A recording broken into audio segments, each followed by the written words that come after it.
106.7, the vibes alive. Inner circles here, where voices thrive.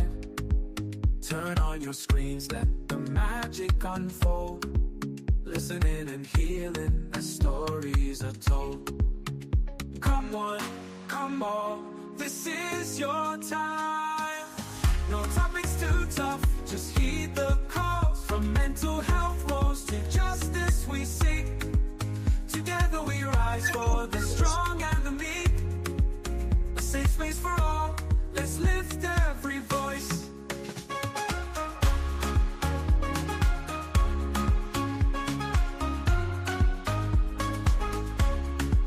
Inner Circle podcast where hearts unite. Sharing our truths, bringing hope to the light. Community strong, we're never alone. Together as one, we've created a home.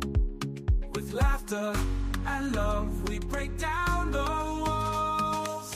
No topics too tough, just heed the calls. From mental health woes to justice we seek. Together we rise for the strong and the meek. A safe space for all, let's lift every voice. Good evening, everyone, and welcome to another edition of the Inner Circle podcast. Today is Wednesday. This is our business segment, and today we're going to discuss real estate, building wealth through real estate. And we got my man here, Randy White, in the building. Man is a real estate investor. He's been doing it for a while, and so he's going to give some tips here and there and things like that, so that our audience can benefit from. So again, there's the Inner Circle podcast. There's a growing community. Please subscribe to our YouTube channel. Follow us on Facebook, LinkedIn, Spotify, Apple Podcasts, wherever you get your podcasts, X and Twitter. Man, we are growing. The community is growing. So I encourage you to please join the movement. Well, Randy, welcome to our business segment where tonight we are discussing building wealth through real estate. So welcome to the show. Uh, thank you, AB. Again, definitely appreciate the opportunity to come on this platform, and it's a pleasure, or it's a privilege as well. Again, appreciate the initiative and what you guys are doing, especially the diverse topic that you guys touched on. So anytime I get the opportunity to come here and discuss and share knowledge, drop gems or whatever information that someone can use to their benefit. It's always a pleasure. Oh, thank you so much. Yeah, I mean, here at Inner Circle Podcast, our motto is, amplify, empower, and elevate immigrant voices. And like I think you are doing a great job for yourself and for the community, and the fact that you are willing to share your knowledge, that's really good. But let's jump into the topic. What's the state of real estate investment landscape right now? Really, like in 2025, how is the market? Is it a buyer's market? Is it a seller's market? Someone want to become an investor? What's the state of the real estate market right now? Well, I'm going to give you an answer that would be pretty consistent. Okay. If you're looking to invest Yeah. in real estate in the U.S. economy, it's always an opportunity for you to invest. The time is always, for me, perfect for you to invest. Mm-hmm. Under the umbrella of real estate, there are many different layers. There are Okay. many different sectors. They have short-term rental, they have long-term rental, they have Mm-hmm. industrial. There's a lot of different type of properties out Okay. there. Okay. Now, depending on what is going on in the economy, one property might not be yielding positive results compared to Mm-hmm. others. Mm-hmm. And so it is very important for you to understand what is the flavor or what is the appetite for the industry at the moment you're looking to invest. Okay. Okay. So if you're asking me, is it now is a good time? I'm gonna tell you yes. If you ask me tomorrow, I would tell you yes. If you say 5 years from now, my answer is yes. But being a real estate investor, you have to you have to get comfortable doing your due diligence and understanding the different elements of the market, the different ways to evaluate different properties and what is appreciating now, what are people Mm-hmm. offering, Mm-hmm. what is the market saturating for. Okay. Because ultimately what it comes down to is um, it's the deal. Okay. Today, I mean, 15 years ago, it made sense for you to get involved into hotel. Okay. Now, since the pandemic and everybody's going into short-term rental with Airbnb, hotels are not a hot thing anymore. Okay. Okay. So short-term rental now is seems to be the flavor of the moment. But then again, cities are starting to crack down on short-term rentals, so you want to be mindful of that, understanding which city you want to get involved in. So if you ask me, I always say it's the right time, but um, what type of property you're buying, if you're looking at it from a long-term perspective, short-term Okay. perspective, immediate cash flow, those are different ways to look at real estate investing. But let me dive into that a little bit though. I mean, it's like even though you're saying it is always a good time, but right now we live in an elevated interest rate environment. Are you saying even with interest rate this high, I don't it doesn't matter I mean which type of investment, right? All of the investments you have alluded to, are you saying even with a high interest rate, it is still the best time? Yes, because if Yeah. so, and let me elaborate a little bit. Yeah. Yeah. You see, interest rate is something that investors don't control, Okay. right? So Mm-hmm. as an investor, one of the key understanding there is you focus on the things you can control, Okay. right? The interest rate is impacted by the federal government. Okay. I don't let the interest rate determine um, if I invest or how I invest. Okay. The interest rate is an element that informs me of my ultimate what you call it my ultimate profit and loss. Okay. So if I'm buying into a today's market, say as an investor, if I'm buying into today's market 7%, and with 7% I can yield 17% year over year Mm, return, okay. I'm still going to make that decision. Okay. If the interest rate is 10% and I'm yielding 8% year over year, guess what? I'm still going to make that decision, Okay. right? To invest. Mm-hmm. So the interest rate, don't really impact investors. Now, if you're looking to buy a home, like home buyers, where they're Mm-hmm. looking to buy to live Mm-hmm. and budget is tight, then yeah, you start having conversations around interest rate. But as investors, not really. Interest rate is not. It doesn't discourage investor. It just if anything, you just pay attention to where the market is going for you to understand how aggressive you want to be. Okay. Folks, tonight we are discussing building wealth through real estate, and we have Randy Ward here, who's a real estate investor. He's providing us some great information tonight. So you can contribute to the conversation by putting a comment in the chat or calling our number 952-594 no 817-600-1525. But I know you mentioned like in terms of the type of investment right now, right? Like, what type of investment that are popular that folks are going for like 2025 right now? Which one? I know you mentioned a little bit about short-term rental, but which one folks are really going for, right? Is it like the single family, the duplexes, or the multifamily? Is it which one or the short-term rentals? So which one folks are? I mean, what is hard right now in terms of those investments? Okay. If you're looking at first time investors, Mm-hmm, mm-hmm, the duplexes, the triplexes, the quadplexes that are in cities where the average rent is trending upwards. okay, Like I always tell people, real estate is a skill up operation. You don't jump right to the top because you're going to come crashing down. So if you're looking to get your feet wet, I always mm-hmm, recommend, duplex or triplex. Do a due diligence, do your analysis, understand what your rent roll is going to be, understand when you expect to start cash flowing, your rate on rate return, and all of those type of things. But if you're a seasoned real estate investor and you're just looking to make some aggressive moves, Mm-hmm. It's not a space that I see a lot of minorities in, but assisted Okay. living. Oh, Assisted assisted living, living. Okay. assisted living is really really hot because if you really look at the baby boomers, it's Mm-hmm, mm-hmm. estimated at every day close to 70 to 80,000 Americans turn 65.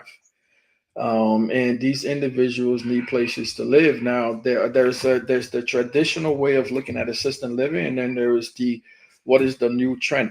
Assisted living facilities that are grandfather, and it's going to be hard for you to get your hands on these because these Mm-hmm. things, it's like inheritance, right? They don't even hit the market. It goes Okay. from one family member to another family member. Okay. But if you're very strategic, you start to look for within inner city. You start to look for plot of land if they are available, good size where you can put maybe a 15, 16, 18, or 20 unit assisted living in that location. Work with the city to get approval and things like that. Those type of returns, man, in the next 10 to 15 years, you're going to be celebrating to the bank. Tell me more about that though, right? Because I was having a conversation with a friend of mine just this week, right? I mean, to your point, right, is that I said you got a lot of, immigrant folks in a minority in like, group homes, I mean, those facilities. I said, okay, how come, you guys have been doing this for a while? What is stopping you guys from scaling up, right? To like the assisted living or the nursing home? So Right. tell me more about that. How can investor, like a real estate investor, get into that space? And I would be very, very transparent with you. You have to be very strategic. Again, if you're looking at your well-known, well-renowned, reputable type of assistant living, these facilities do not go up for sale. Mm, They don't go up for sale. These are like family-owned businesses, okay. right? Okay. And keep in mind, these facilities are established in the inner cities way back when no one was thinking about it. Yeah. So now they're not for sale. How do you purchase businesses that are not for sale? Okay. Right? You Yeah. you have to think outside the box. Okay. One approach could be you can move out rural Minnesota where lands are cheap, right? Buy the land, construct, use a SBA loan, 10% down, be able to construct a $3 or $4 million facility. But if you're moving out in rural Minnesota, then you're losing accessibility to clientele. Yeah, yeah, yeah, Right. So yeah, so again, one of the things that I thought about is there are land within the cities, yeah, that are structured, that are damaged, that are beat up. They may not be big enough for like 100 unit building, but if you can get a good size plot, yeah, right, yeah, for a reasonable price, you work with the city to tear it down, and you construct, a 20 unit assisted living, yeah. right? And I feel like that's an opportunity for the immigrant community, but unfortunately, not too many of us are thinking that route. So, I mean, I'm gonna push it a little bit because it's very, very intriguing, and I think I say, if it's a very era opportunity. So, are you both like, if you are doing the construction or whatever, are you both owning the property and also running the facility, or how would Yeah. that work? So if you have and I've discussed this with people, Okay. there's different approaches. Yeah, yeah. If you have the skill set, if you have the expertise, Mm-hmm, mm-hmm, right, to mm-hmm, manage and make sure all of the compliance element of an assistant living is mm-hmm, met, then yeah, you can construct the facility, you can own it, and you can manage it. mm. But what I see people doing over the last 2 years is that they are essentially constructing the facility, Okay, they are owning the facility, okay. but then they would subcontract the operation to a management company Got it. in exchange for return. Oh, okay, okay, Right. So you own the land, you own the building, but then you go and say, you know what? I don't have expertise managing this thing. Hey, AB, I'm going to give this to your company. Your company manages. I take 25% of the profit. Whatever you guys do, it's none of my business. okay, okay. when it comes to real estate, I know you've been in the business for a while. I mean, it's like even mentioning like some of the things, some of the things you're talking about, right? You must be a seasoned investor in this space. But what are some of the common traps that the first that are looking to become investor, right? What are some of the common mistakes they make, right? Is that okay? It's real estate. People sometimes say, "Oh, there's money there," so everybody try to jump in there. But what are some of the common traps? I mean, some of the common mistakes folks make, right, when it comes to real estate investments? Um, Hello, can you hear me? Yeah, yeah, I can hear you. I can hear you. I can hear you. AB, I think okay, I can. okay. Yeah, I yeah, I think can hear the you. internet dropped for a while. Okay, I'm here. I can hear you. You can still hear me, right? Yeah, yeah, yeah, yeah, yeah. I can hear you. Can you hear me? I can hear you. Okay. Yeah. So yeah, I can hear you.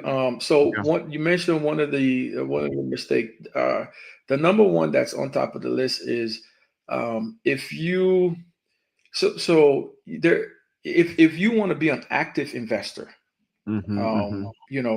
that means you are controlling the decisions you're making. You are doing your due diligence. You're paying attention to details. Mm. You're a student of the game. You're highly analytical. Mm. Yeah. Now, the number one mistake I see people make is when you get emotional, Mm. right? Okay. So Yeah. coming into real estate, right? Yeah. There's a reason why few people are highly successful. Okay. Now, the industry in itself generates wealth. Mm. The reason it generates wealth is because you have assets. These assets are generating revenue for you. Mm-hmm. Now, if you come into it as an active investor and you are not a student of the game, you don't pay attention, you don't know how to do analysis, Okay. right? You don't align your decision making with your strategy. If you're looking for a short-term cash flow, then is a different perspective than long-term wealth gain, Mm. right? Different cities, different approaches, Okay. understanding the market trends. But if you're just like, what, I heard, it's easy to make money in real estate. I'm just going to buy these properties and I worry about the future when it comes. Trust me, it it's not really going to work. And then also another mistake people make is, as investor, you don't try to become an active investor right away. You decide to become a passive investor. Passive investor Okay. is, you see someone and you just gave them your money. You say, "Hey, put my money to work." Mm. Well, if you've never been an investor before, how do you know how to evaluate and select the right person to give your money to? Yeah, You- I know. you- Okay. I mean, that's a great point you just raised, right? Is that okay? If I have a money, you say, what, real estate is not my space. But right. in our community, right?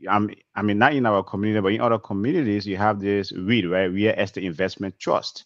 There Is you there go. anything like that? Do you have anything like that in our community, or I mean, the minority community, or in the immigrant community? Where in like, hey, man, okay, Randy, do you guys have such a thing where in like, I don't know about real estate. I don't want to. I don't want to go through the headache. But hey, you Right. know what I mean? Stuff, right? I have this maybe 10 grand or 15 grand. I want to put into something, right? I can be having some return. Is there any opportunity like that exists in our community? Uh, at the moment, not that I'm aware of. I know Okay. that I know people have had discussions, Mm-hmm, mm-hmm. and there were initiatives that was undertaken to start something similar. Okay. Okay. I'm a member of a joint venture. There's me and two other partners. Okay. We've decided to keep it just the three of us right now because we're molding something to kind of grow. Okay. And everyone has kind of like a specialized role. And Sure. when something is so young or so immature, you don't want to just have too Yeah. many things in the cookie jar, Okay. and things like that, because you want to test it out. You want to make sure it's a buzz. You want to make sure processes are in place. From a legal perspective, everything is covered. So we've been at it now for going on 2 years, and so far we've made stride, but it's also been very, very challenging. It's an opportunity, especially in the immigrant community. Mm-hmm, mm-hmm. Because if you look at Minnesota, and we're just talking Minnesota, Yeah. right? Over Yeah. the last 15 years, the Hmm. population, the immigrant population in Minnesota is significant. Yeah, Um, yeah, Also, you look at the purchasing power yeah, of the immigrant community. I mean, just look at Brooklyn Park. yeah. I mean, you go even Maple Grove, right? I mean, that's Hmm. places like Rogers, St. Michael's. Yeah.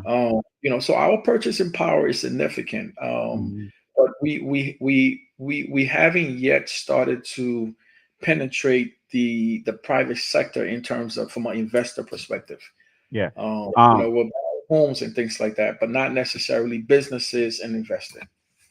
So with the joint venture you have with your, I mean with a couple of folks, are you guys heading the real estate investment trust route, or what route are you guys heading? And how are you guys trying to structure this? Is this going to be exclusive there, but real estate, or what else? Is there something else to it? Yeah, it's not exclusively real estate. So we started by establishing a holding company. Mm-hmm. Mm-hmm. The holding company will have multiple entities. Mm-hmm. Real estate right now we're doing the short term fix and flip because that's an Okay. opportunity for us to generate capital. Okay.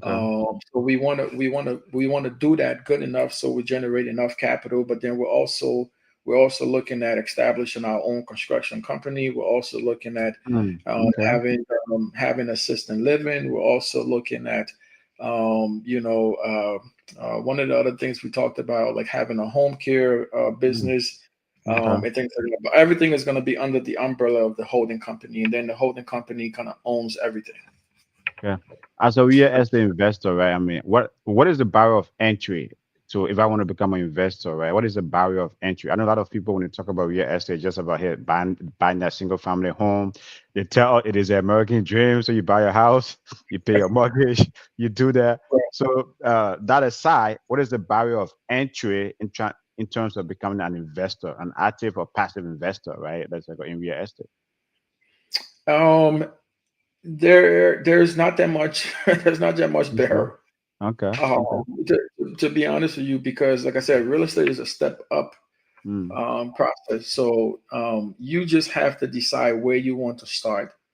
And it doesn't take that much money, for you to get Really? started. Does it okay? And That was my next question. It doesn't take that much money. Are you what? So tell me more. How come it doesn't take that much money? Okay, like how much does it take? If I want to become a real estate investor, how much do I need initially to get into that space as an investor?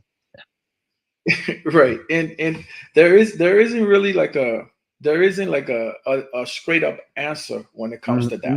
that. Okay. Right? Okay. Because like I Mm-hmm. said, so and I'm just gonna give you examples on both spectrum, Yeah. Yeah. right? Yeah. So let's say for example, a place like Rochester Mm-hmm. Mm-hmm. Mm-hmm. or place like Duluth, Yeah. okay. There are vacant homes in Duluth that you can get for 50, $60,000. Really? In Yeah, this in this that's environment, where in like everyone is saying home prices are so high, can you actually get a that. property for 50 or 60? I mean, in Rochester or Duluth, or or in Yeah, other like smaller but communities in this country? yeah, Okay. yes, you can. You can. Okay. You just have to be in the right space, understand how to do research. You can get those properties that might need rehab. Okay. You get the rehab budget, use your credit card. Home Depot, Menards, Lowe's, they get you like $8,000 credit cards. Mm, okay. If you're fortunate enough to get those properties that need work, and let's say you're a handyman, you're a carpenter, you do the work, you put the property back on the market, you walk away with $50,000 profit, and then you just keep flipping it. Okay. Okay. Okay. I think the barrier to entry comes from the glamour that people perceive real estate to be, in a sense that, oh, you need to have a lot of money, you need to drive a certain car, you need to live certain house, and then when you establish that, then maybe I can go back to being a real estate investor. But it's like, no, like you can start right here at your Okay. level. Okay. And Okay. you just keep climbing. And the way you keep climbing is you minimize mistake, and you always do your due diligence to figure out to make sure you're making the right deal based on your strategy. Okay. I mean, when it comes to the fix and flip, right? As I mean, in the various metro, I know we are in Minnesota here, so let's focus on the, the metro. But in the various metro, when it comes to flip and fix and flip, are there opportunities in the metro? I mean, in the metro for for those kind of properties. Yes, Okay. there are a lot. There are a lot. I mean, like right now, 2 months ago, there were estimated close to 60,000 homes that was going to hit foreclosure Wow. Okay. in Minnesota. Okay. Okay. People go through divorce. Unfortunately, people, we're just talking about the age gap, right? So people retire, they leave their home, they go to assisted living. There's a lot of opportunities there, to be honest with you. Okay. Now they're not gonna come easy, because if you're not in the right space, you won't get those information. Right? You have to be Mm-hmm. in the right space. You have to understand how to attract those type of information. Where even when you're not looking, people's calling you like, "Hey, Abby, listen, this house, this person, mother just passed away, and they're looking to just sell it. They don't want to put it in the market. You can get it for a good profit and things like that." Right? You put Okay. yourself in a space where you start to get those type of information. Okay, okay, okay. Well, folks, tonight we are discussing building wealth through real estate, and our man Randy is providing also great information. So you can contribute to the conversation by putting a comment in the chat or calling our number 817-600-1525. But I know you talk about, there's no barrier to entry. What's about when let come to the financing though, right? It's like let's assume like is that do you need like any type of credit to really be active in the space or to even, start something in the space. Even if you have the capital, do you, what type of credit do you need? So, banking here, banking in the U.S. If you understand how the banking industry work, and I know a lot of people get frustrated about it, but Mm-hmm. it has a lot to do with collateral, Okay. right? Okay. If you have collateral, you're able to go. Actually, you don't go to the bank. The banks call you and they beg you to take that money because they know you have collateral, right? And it's Mhm. and the cost of you borrowing money is very, very cheap, Okay. right? So to start, you don't have any collateral, right? So there's two things you can leverage. One, you got to have stellar credit, because Mm. you're essentially moving into a real estate space where the risks are high, right? Okay. This is not right. This is not like primary resident where you're buying a home to go and live in it. This is, hey, I'm investing, and if you don't have collateral, you don't have experience. What can you offer the banks for them to give you your money? You got to show them that you have a stellar credit. It's Okay. like, hey, you Okay. know what? My credit score is 750. And then they're like, oh, you know what? Now you're working with something. Now, okay, you need $80,000. What do you have available? What can you bring? You got 750 credit score. Okay, I have another $30,000. Now, guess what? You have skin in the game. Then they're like, okay, you know what? This individual have done something. They have a profile that may not be perfect, but we can work with them. They got a 750 credit score. They got $30,000. They're looking for they need 80. Why don't we go ahead and offer them a short-term loan, higher interest rate, because they don't have no collateral. And then they're like, hey, once you get this deal done and you prove to us that you can do it, guess what? Your cost of purchase of borrowing money now gets cheaper. Mm. Right. Okay. So now Okay. let's say you're 2-3 years in, you've done 5 deals with this bank, and you go to local banks, smaller banks, credit union are very good at this. They're very relational, unlike the big banks. Mm-hmm. Again, Mm-hmm. so let's say you go 2-3 years. Now you've built enough relationship with this bank. Guess what? They don't even ask you about your credit no more. They don't care about your credit score. It's like, hey, Mm. you know what, AB? Hey, bro, what's up, man? As a matter of fact, they're gonna start calling you. Hey, when is your next deal? I haven't heard Mm. from you in a few months, man. What's going on? Okay. You know, Okay. and Yeah. then, yeah, and then they're like, hey, you know what? The first time you came to us, we gave you a 17% rate. But guess what? This one, I know you need $150,000. How about we do this? We'll give you 8% if you can pay it back in 6 months. We'll give you, 10% if you can pay it back in a year. So you see Mm. what I'm saying? Yeah. Yeah. Your Yeah. Yeah. cost of borrowing money gets cheaper because you've demonstrated your ability to give them to make them money. So that's Okay. kind of like how the banking system works. Well, great information right there. Miss B, welcome to the show. Randy, this is my co-host, Miss B. She and I hold down the business segment every Yep, Wednesday, yep, and I've seen it before. she's also in the real estate space. So I think there's a good. I mean, you guys going to hit it already. But Miss B, welcome to the show. Good evening, everyone. It's your girl, Miss B.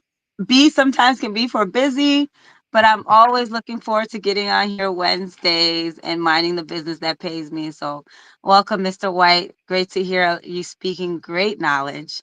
Like Abe said, I am a big investor in real estate, and so it's my language. Good, I don't good. know That's good. everything yet. Still learning as I go. The market changes, things changes, but it's the language I speak. Yeah. Good, good. Anything you have for Randy right now, or you want to And anything for Randy right now from your end? I think what he was talking about as far as it getting cheaper to get um loans is something I feel like folks, like need to be more knowledgeable about, right? And then it's not also okay, it's your cost of borrowing is getting cheaper, but just how to make those deals make more sense, right? You could be 4 or 5 properties in. Sometimes it depends on the properties you have in your portfolio too. So I really like for you to speak to that, right? If you can, like, okay, as we talk about being experienced, having the credit score, having a few properties in, what is that portfolio looking like to make that lending process even smoother? Like, and when you do have collateral, how does collateral impact the deal for you in your favor? Sure, sure. So let me add a little bit of context. When the banks are evaluating your portfolio, that's one of the things you want to do. First of all, you want, as you scale, you want to diversify. Who's holding all of your assets. You don't want to put all of your eggs in one basket, because the reason why is banks have they have their own board of directors, they have their own margins, they have their own strategy, they have their own underwriting guidelines. Some bank will appreciate hotels. Some banks don't want anything to do with hotels, right? And when you get into commercial real estate, you have to understand that unlike residential, the loans are not fixed for 30 years. They're not fixed throughout the life of the loan. Mhm. They have a maturity date of every 5 years. Mm, So basically, every 5 years, your loan comes due, right? So that's one of the things you have to be very, very careful about. Now, if you're starting and you want to start in a place of fix and flip, you have to make sure that your your estimated holding time is relative to what you're seeing in the market. So, like for example, if you have city like St. Paul, where properties on average are selling within, say, 10 months, and you do your analysis based on 6 months, that's not realistic, right? Because the city average is telling you that you need to hold that property for at least 10 months before it gets sold. mm, Right. And if you're starting, you don't want to be too aggressive. You don't want to you don't want to hold multiple properties, right? Mm, Because if you're holding multiple properties, you're carrying more risk. And let's say one property, you've held it for 12 months, you're not able to sell it. Guess what happened now? That loan becomes due.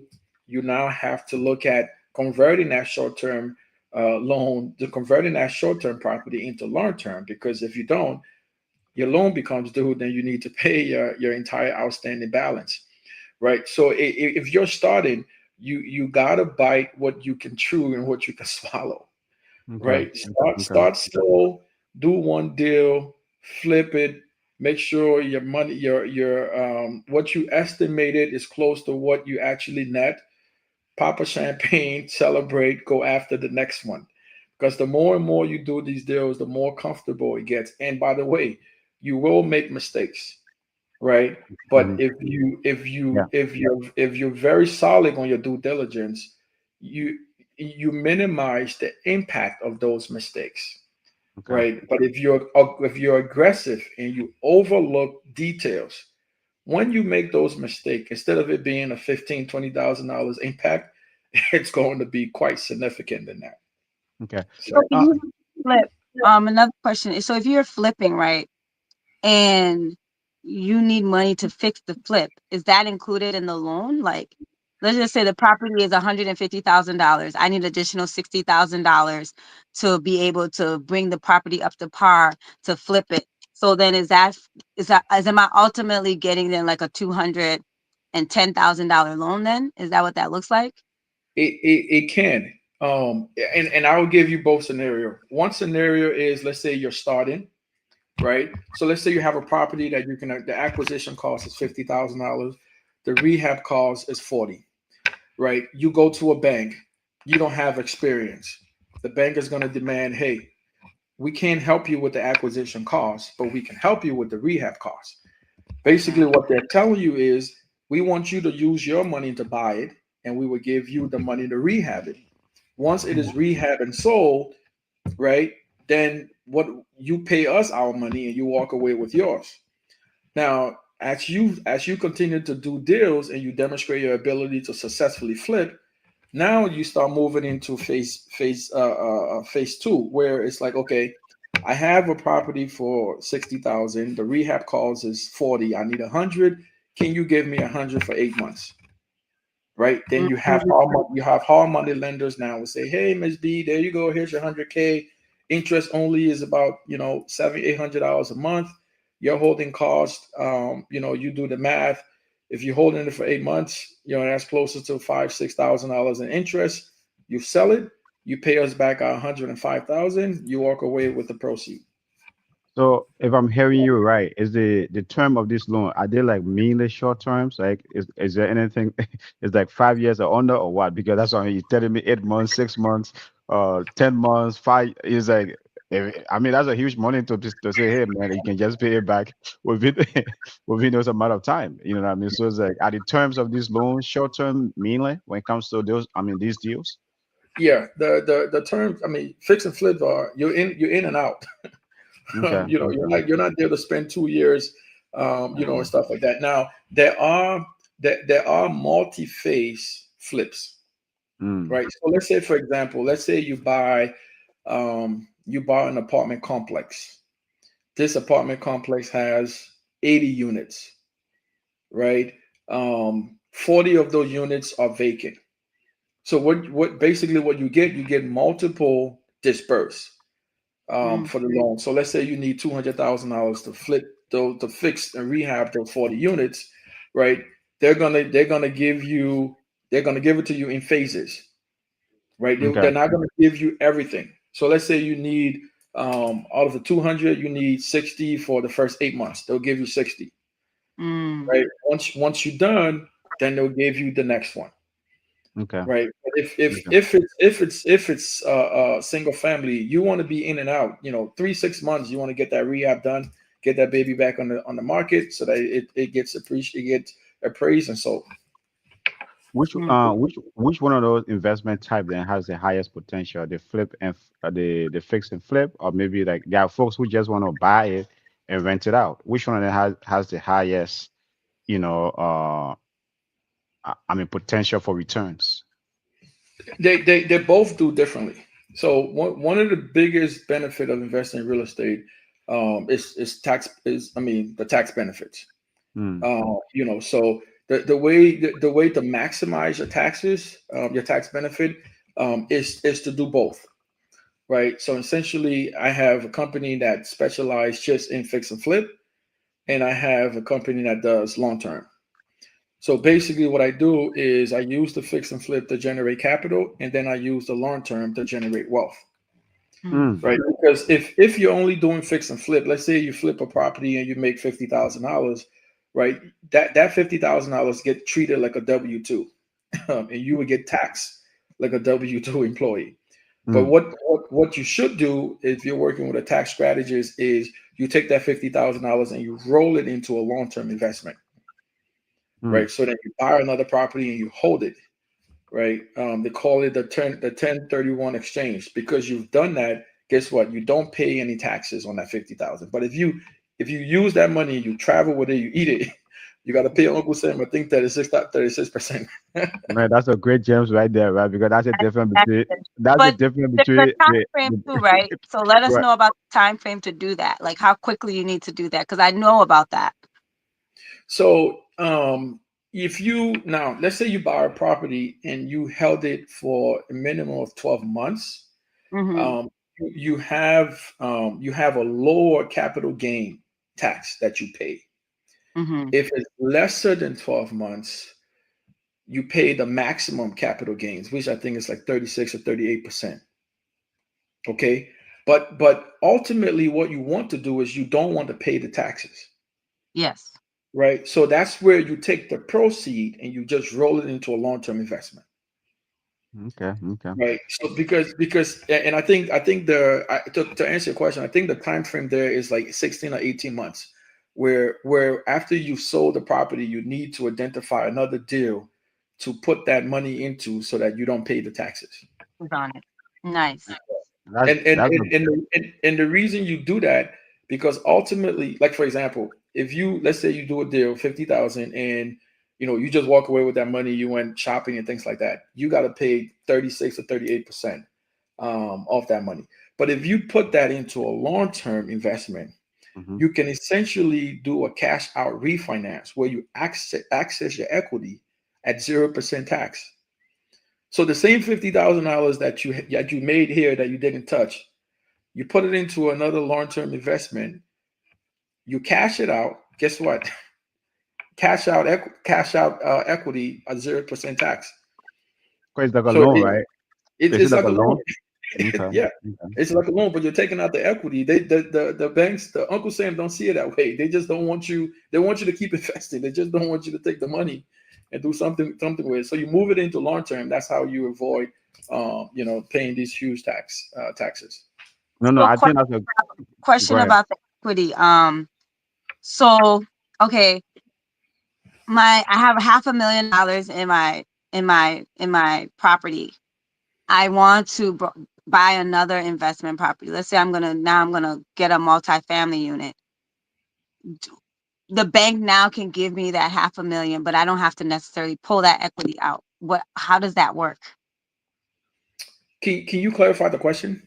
Okay, so I have a $500,000 in equity in one property. I want to Okay. leverage that to purchase another property, right? Okay. So ultimately, then the bank will be leveraging that 500,000 that I have, but I don't necessarily pull that 500,000 out of this property, but I still would get a loan to purchase another property at that amount. Sure. Yeah. So there's two ways you can do it. Well, there's three ways.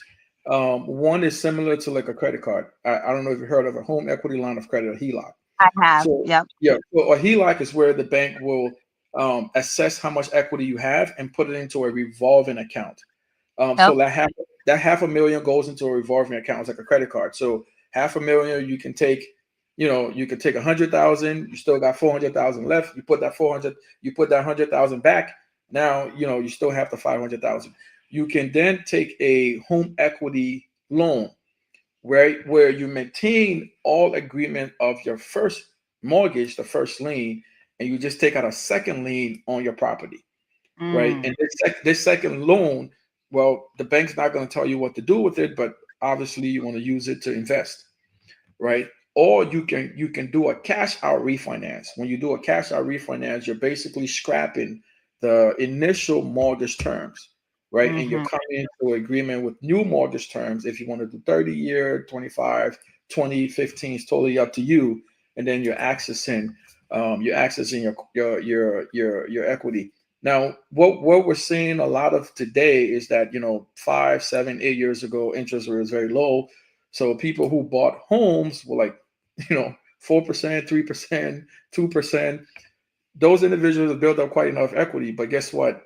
If you're doing a cash out refinance in today's market, you're signing yourself up for a much higher interest rate. So what are these individuals doing? They are just getting a second loan on their property. They're getting a yeah. home equity loan, right? So you have one mortgage with a 2%, and you have one mortgage with a 7%. Mm, That's the okay. sucky part. That is the sucky part right now for us, to be honest. I'm used And- to those spending 4%. Nothing I yeah, have right. portfolio is above 4%. And I'm just like, man, the market, when is it going to come back to that? And it may not, right? To be honest with you, I don't see it coming back in our lifetime. At least 6%, please. Okay. Well, it depends. We'll see what happened to the oil and gas market. If it stabilizes for a good time, then maybe we get back. Lumber prices drop, maybe we get back to 6%. But like 5%, 4% days, I think those days are over. Okay. Yeah. Okay. Well, folks, tonight we are discussing building wealth through real estate, and man, it's like I'm learning a lot. When it comes to for me, I don't like to pay taxes because it's like you guys already know my political affiliation. I don't like to pay taxes, and the fact that Randy have told me here tonight that when it comes to I mean, is that tax strategy just showed me, man, that's great, right? That's a great gem right there. But tonight, folks, we are discussing building wealth through real estate. You can contribute to the conversation by putting a comment in the chat or calling our number 817-600-1525. Randy, though, what would you tell folks, right, in terms of building generational wealth? Because for me, I'm big on that, especially in our community, in our immigrant community, in our black community. What would you tell folks in terms of building generational wealth? A real estate, a quicker way, or faster way, or the best way to do it in terms of building generational wealth? Yeah, but the fact that you said generational wealth, I think you should erase the quicker because it's right. It's four generation, and to that I'll tell you, ownership is everything. If you can't own real estate, you can't build wealth in this country. I'll be very honest with you. It doesn't really matter what you do. So I'll give you an example. So like 10 years ago, 15 years ago, there was the early birds that got involved with group homes, right? Mm, Not too many people really know about them. And then yeah. now they're popping up everywhere. Well, just to give you the significance of how important it is to own real estate, um, there were a handful of people who got involved early that went ahead and just leased houses, right? They did not buy, they didn't own. And I know some of these individuals, they just leased the house. And guess what? They made ton of money. But as you know, what the state does, every time, people are getting involved in things, they start to turn the valve a little bit. They start to Yeah. tighten things up. So Yeah. licenses and things like that started to become a little bit tricky. And so it got to a point now where the license is assigned to the property, Hmm. right? So and before you could apply before you even get the place. Now you have to get the property before you apply. Wow. Now just think about this. You Yeah. have a business that is affixed to an asset that you don't own. Mm-hmm. And you know what these landlords are doing now?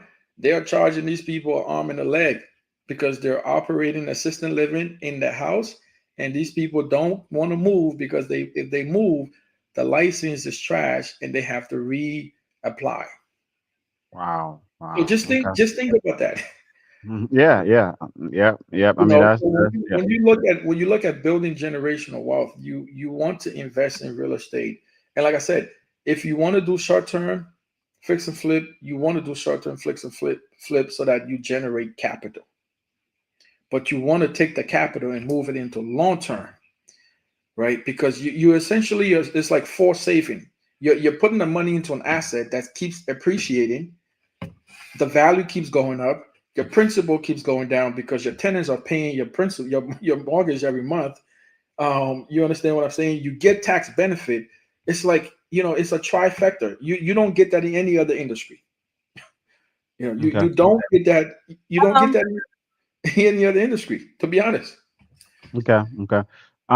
Idea like in terms of if I want to become a real estate investor, do I need maybe like licensing? Do I need what do I need from the state or I mean from the federal government? Do I need anything or I can just go in there if I have the money?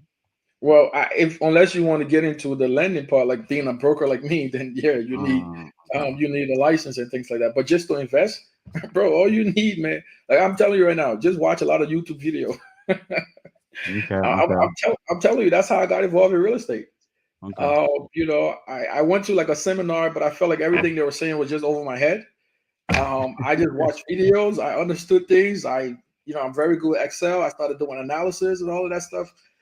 And I just got involved. That's it. Do you Okay. broker your deals? No, you cannot. It's a compliance issue. So I cannot broker my own deal, but my firm can broker my deal just under another officer. Yeah. Let's come to the lending. I mean, let's come to the lending part, right? Because that's a space you won't find a lot of immigrants, right? As I expect, or a lot of minority. What would it take to become a lender? I mean, in the real estate space. Okay. So you have lenders and then you have brokers, Hmm. right? So the federal government prints money at a rate. So anytime you hear the rate change, that's the federal government rate. That's not the market rate. Hmm. Mm, So the feds print money at a rate, and the Fed lend money to the bank at that rate, right? The bank takes the money and then push it out to the market at a certain rate, Okay. mhm. right? So let's say the federal government printing rate is 5%. The bank is gonna add maybe 2% to it, maybe 1.5% because they got to make money. Yep. Right. So now, if you want to buy a property, you want to buy real estate, you can go directly to a lender. A lender is an approved FDIC bank, Wells Okay. Fargo. So if you want to be a lender, there's a long process you got to go through. What that means is you're literally going to be getting access to the interest rate that the bank that the Fed is printing. Hmm. Right? Okay. If you want to be a lender. Now that's a long process. It has a lot of compliance loopholes and things like that. I don't want to deal with that. So I'm a broker. What's the What that difference? means, okay, so what that means is I don't have money. I have clients that I take to the lender. Okay. Right. So let's say Ms. B want to buy a property. She comes to me. She filled out an application. I've got her income, her credit, down payment. I have over 100 lenders that I can send out that file to. Okay. Right. And so the advantage of being a broker is that you have access to over 100 underwriters, the Mhm. 100 different pricing. Right. But let's say Ms. B want to buy her property and she goes to US Bank. Guess what? US Bank is only going to give her US Bank products. Yeah. US Bank is not going to give her Wells Fargo products. They're not going to give her UWM products. They're not going to give her loan screen products. Right. And every day the interest rate changes, and different banks have different interest rates. Right. Hmm. So one of the benefits you get of being a broker is that you build relationship with the client, and then you are literally in a position to add more value to the client because you can shop across multiple hours. Okay. What? Miss B, go ahead if you have any question. No, so basically you're brokering the deal. Basically you're the intermediary, you're the middle person between the bank and the buyer. Correct. And and the good thing about that, as the buyer, now you've given me access to multiple banks basically that can compete for my business, Correct. instead of me having only one person in the Correct. market to compete for my business. So those are some of the benefits of having a broker. Because I know we try to avoid how many people um, we have to pay in a deal. But Right. I'm glad that you took the time to break that down, because that is important. I wish I would have known you in 2023 when we purchased a strip Oh, mall. oh, Man, really? the commission that broker receive is ridiculous. And I'm just like, there's so many aspects to the real estate game, and it's hard to find Black people in all of it. Everybody just wants to be stuck to the realtor end, as far as creating that purchase agreement, but there's more to it as far as the finalizing that deal, and brokers, when I it would comes tell you. to I would commercial. tell you. I would tell you the financing side. That's where the rubber meets the road. Yeah. And so let me just, because that's my, I mean, it's like, I mean, that's my interest right now. Right? That's kind of what you guys are generating my interest right there. The financing side, not so much. I'm not a real estate person, but how does the broker thing work? Right? You got to more into, tell me more about the broker stuff. How do you make money? Good. Okay. So let me add another bit. Let me add a little bit of element to this. So if you're shopping for a home, let's say you go to Wells Fargo, they run your credit. Mm. and they tell you their pricing. You don't like it. You want to go to U.S. Bank. Guess what? They have to run your credit again, right? If you don't like it, then you got to go to U.S. Bank or Wings Financial. They have to run your credit again. One of the benefit of working with a broker, we run your credit once every 3 months or every 6 months. So I can take that one credit profile and I can send it to over 5 lenders, right? And I'm going to get their pricing for me to be able to share with you. Now the way you get paid as a broker, obviously you work for yourself. You don't get paid if the deal doesn't close. Yeah. And the broker, you can decide what percentage you want to set your broker's fee for. The market rate is about 3%. Some people do it for 2%. Some people do it for 1%. Things like that. It depends on what you want your percent to be. Mm. Um, your percentage is based on the loan amount. So this is the difference from being a broker and being a realtor. Um, the realtor per deal, the realtor gets paid more. So let's say, for example, someone buying a $600,000 home, the realtor um, uh, commission is based on the $600,000 because that's the purchase price, right? And Okay. that's set by the realtor association. As a broker, let's say the person is buying a $600,000 home, but they're putting down 200,000, which means the loan amount is 500,000. Your commission is based on the 500,000. Right, and in the residential space, you cannot charge more than 3%. Right, commercial space, there is no limit. There's no Wow. guideline to how much you can charge in the residential. So in my brokerage, we do both residential and commercial. How long have you been operating your brokerage? Oh, sorry, Miss B. How long have you been operating your brokerage? Um, my own brokerage for a year, but I've been on the rating now, going on 3 years, because this industry is heavily regulated, and so it took me time for me to learn how to originate, to perfect the game, and then also for me to understand the compliant aspect of owning, managing, and maintaining a brokerage. So about a year that I've been managing my own brokerage. What does it take to become a broker then, or to own your own brokerage? What does it take? I know you talk about it's heavily regulated, but what does it take? There's two licenses involved. One, you as a broker, you need to for you to own a broker, you need to be licensed as a mortgage loan originator, Okay. right? So you got to go through the process of becoming a mortgage loan originator. So that's one licensing process there. Mm-hmm. Once you become a mortgage loan originator, then you can open your brokerage. But before your brokerage get licensed within that city, within that state, then you have to go through another licensing process for the Okay. brokerage. So there's two licenses. One is for the individual. Two is for the brokerage. Okay. And how long does it take to acquire those licenses? Does it require education? And how much? Oh yeah. What's the cost like? Cost wise, as a for MLO, maybe $700. I Okay. think they because you have to take a prerequisite. I think it's like 40 hours classes, and then you need to take the state exam to pass. So how long it varies. For me, it took me 6 months for me to get my MLO license, and then, like I told you, it took me, 2 years plus for me to become a broker. Okay. I Yeah. mean, it's like, man, you got me some great gems here tonight, man. It's like you're providing a wealth of knowledge to our audience here tonight, and that's really great. Folks, we are discussing building wealth through real estate, and we have Randy White here with us.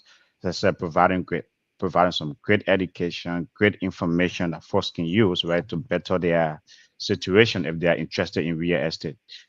So there's a question here from a listener. Does a broker receive commission from both the buyer and the bank? No, no, no. It's illegal. You, as a broker, you cannot take money from the client. Okay. You cannot take money from the client. So if you're brokering a deal, they're going to ask you, um, before you take it to a lender, the lender is going to ask you, is this lender pay or is it borrower pay? What does that mean?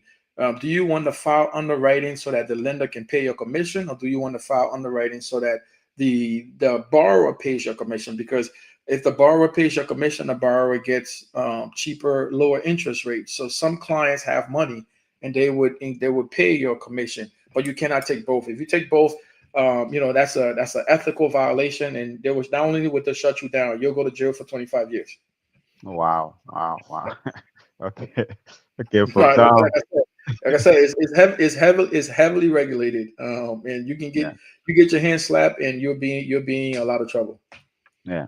So it's like, I mean, the barrier to entry then to become a broker is it's a little bit harder. Our people don't like difficulty though, right? If you look at our people, they don't like anything that's so difficult or so complicated. So the barrier to entry is a little bit harder to become a broker. Will you say that?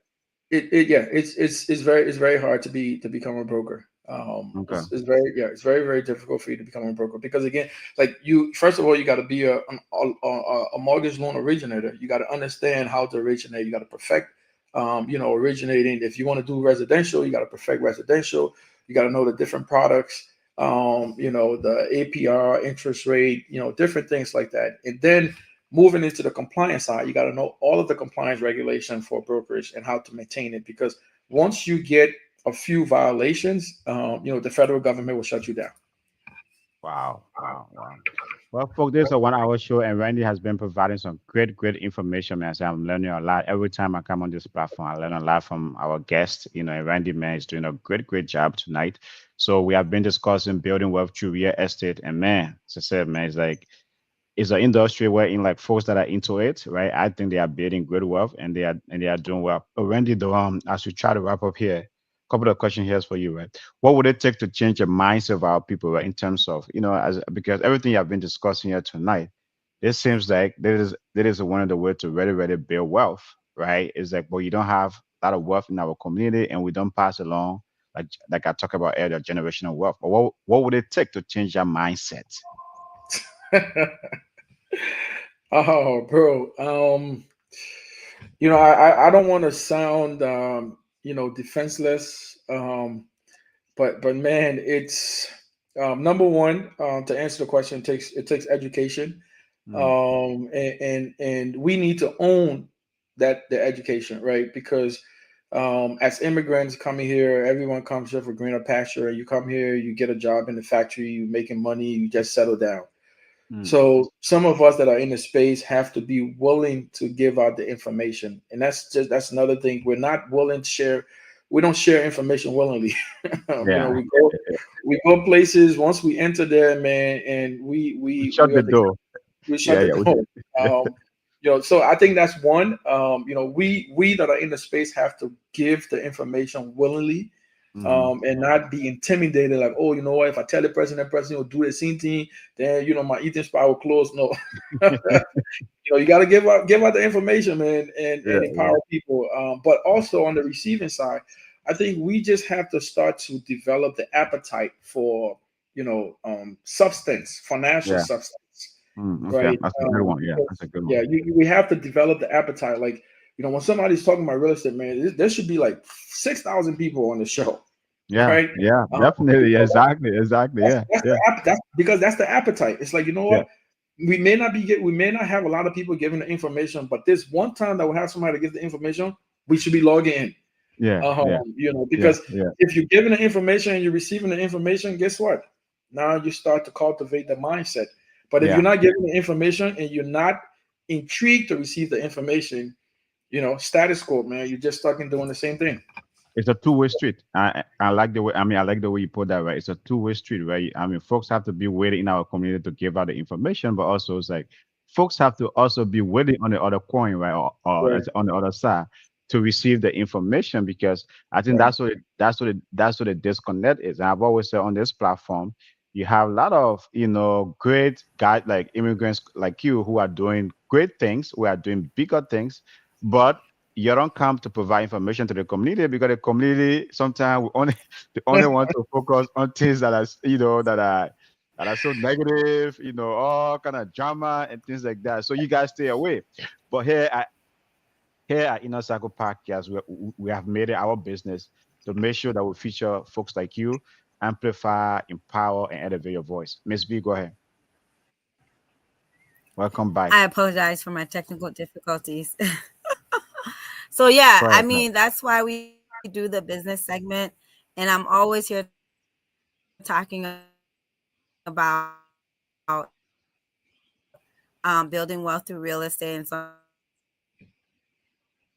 I'm going to talk about building wealth through real estate. And so I'm going to use tonight to speak about building wealth through real estate, through ownership. Period. Right? Like let's own commercial property. Let's buy, multifamily housing. Let's buy retail commercial properties. I mean, even though the real estate, the interest rate is bad, how do you feel about the market right now? Is it still a good time for people to enter into the market? And what are some smart ways to be strategic about the high interest rates?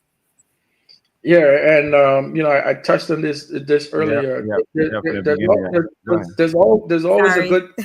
No, it's okay. There's the market is always good to invest. To be honest with you, I think how you curtail your deal, how you structure your deal has to be based on what you have going on. For those who's looking to get in into a high interest rate market, make sure you have stellar credit.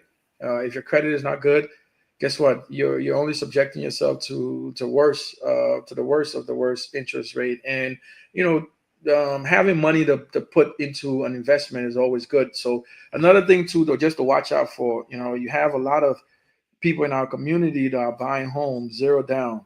Buy home zero down, buy home zero down. That's not a good idea. To be honest Mm. with you, that I would not advise anyone to do that.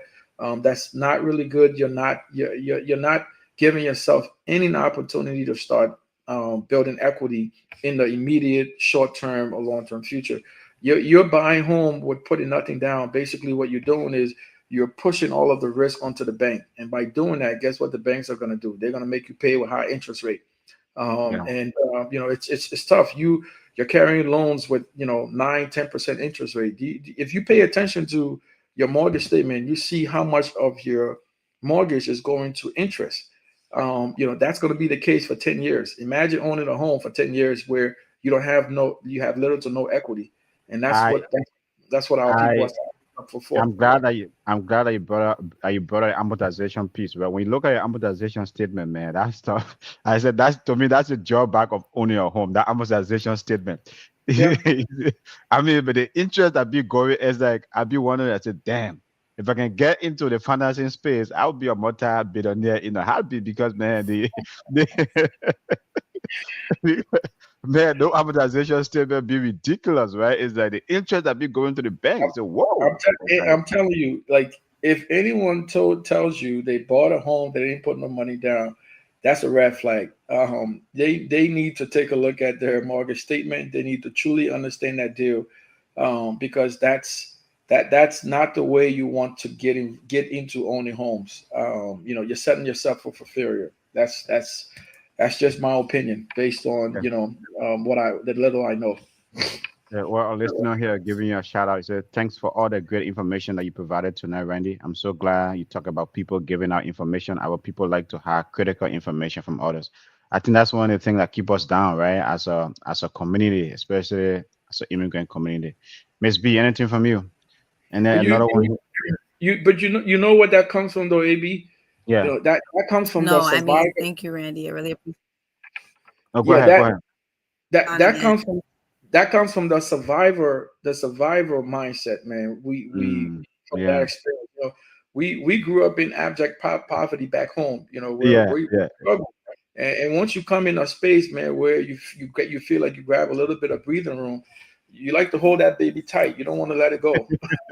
You don't want to. So You don't want to give. Yeah. You you don't don't want to want give to to, anyone to come and you don't take want it. to give it to anyone. So Like they give. I understand I that. see you give it. I see you give it to the men go take it. The men be writing B card and then get B. I said, but oh, I'm not even make sure the doctor take and run away with it and stuff like that. So yeah. So I do agree with you. That's that survivor. True. That's that survivor mindset. But folks, I mean, we do need to get out of that survivor mindset though, right? It's like because we live in a country, man. It's like you got. I always tell people, you got how many McDonald's, and sometimes they are one after another. Or how Right. many Target, right? Is that one after another? How many Walmart, right? One after another, and they sell the same thing. you know. Right. So there's enough room here for all of us to succeed. So we need to get that survival mindset. And then he said, like, on the other hand, our people are very lazy when it comes to seeking information and finding the right resources. Like you said earlier, right? Is like we're discussing building wealth through real estate. You should have 1 million, 2 million people tuning in right in our community, right? Just, you know what I mean? But guess what? A shadow barber on here maybe talking about, seeing somebody man or seeing somebody woman, you're going to see it be lit. But when it comes to building wealth, man, our people don't, hey, or perfect key be causing somebody, you're going to see everybody say, oh, what's up with that? But to your point, Right. right, is like, is that when it comes to finding information, seeking information, finding the right resources, that's a thing we struggle with.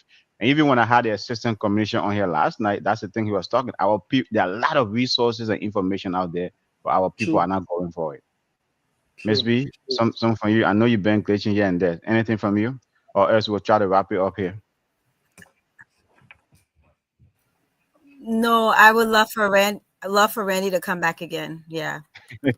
Okay, the main platform here, so we'll make sure we bring him back. When it comes to real estate, that's Yeah, it. just keep me in mind for any deal, Ms. B. Not even if it's not you, if it's anyone you know, please. If you should please text me your number. I'll send you my business card as well. Definitely. I'll do that. So folks, tonight, but Randy, man, as we wrap, it's been a great conversation, right? But as we wrap Absolutely. up here, what is the message you want to leave with folks when it comes to building wealth through real estate? What's the message you want to leave with the audience tonight? You know, you're in a I country with the will. biggest. I will. Go ahead. Thank Go you. ahead. Mm. You're in a country with the biggest economy, and like I always tell people, the most stable place you can put your money is in the U.S. economy. Mm. One thing for sure, no war come here. I tell people, You know, tell them yeah, again. yeah, no, Yeah. no, no, no, no wars coming here, and Yeah. the year after year, the numbers will show that the U.S. is the most migrated to country in the entire world. So, what does that mean? More people keeps coming, more people need homes. If you can put yourself in a position to start owning some real estate, don't sell it because the value is going to continue to go up.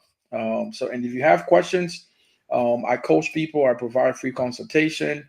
Mm. I'm also in the mortgage broker space, so you can leverage my services. Anything you need when it comes to real estate, I'm the guy. Reach out to me. Okay. Well, Randy, man, thank you so much. It's been a great conversation. It's been a great discussion as always, man. When you come here, man, you do drop some great gems. We really appreciate you. And as I said, it's your platform. Anytime we Absolutely. want to talk real estate, we'll always call on you because, man, you got a wealth of knowledge, right? When it comes to that space, so it's like really appreciate you, and your passion can really tell when you're speaking to the topic, man. So thank you so much, folks.